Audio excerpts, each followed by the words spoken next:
Okay, to start off with, we're going to put some, I've got some onions here, a mixture of Spanish onions and white onions. Also going to put some bacon bits. We're going to put them in some olive oil and going to put them to start off in the to start off our minestrone. So onion, bacon, olive oil, and we start off.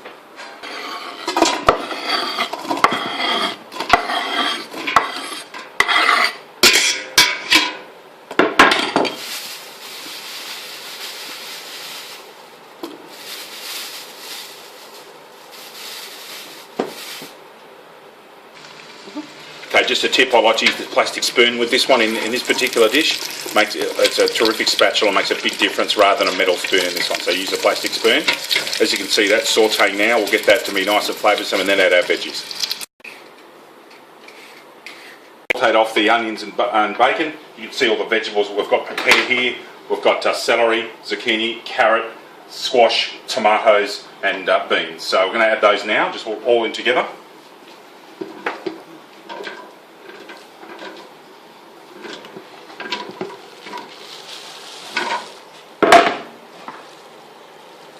These squashes are something that Marilee suggested we put in a couple of minestrones ago, and they're a terrific addition. They're really flavoursome, very good for you, and they're lovely in this dish. Okay, I've got a whole big can of tomatoes here. They're going in as well.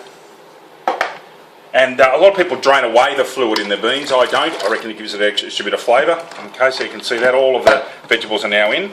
So over to the stove we go.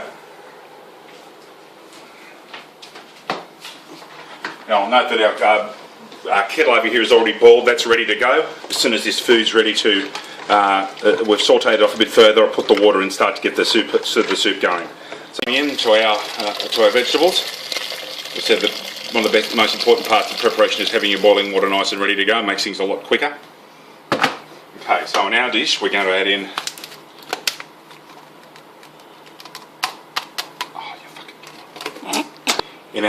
we add a little chicken stock, a heaped lid of beef stock. We like using Continental. We've tried all the stocks. This is by far the best for these dishes. Some salt, some pepper,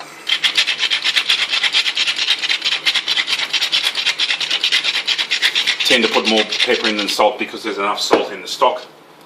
A few mixed herbs just to give it a bit of extra zing. Okay, so we now stir that through, whack a lid on it and get that boiling, and then we add the pasta.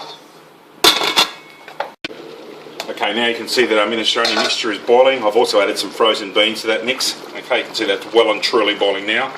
Just a top up of boiling water. And now we've got our Risoni from Barilla. Okay, we find this is the best pasta to use in our minestrone. You'll see that I'll put quite a bit of it in here.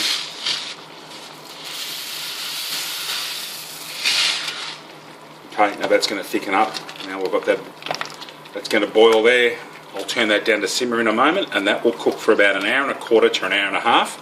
And by that time the pasta will have spread out and thickened and made this a beautiful minestrone. So again, Risoni, get that boiling again, and then when that gets to boil we'll put it down to simmer and it will cook through for say an hour and a quarter to an hour and a half.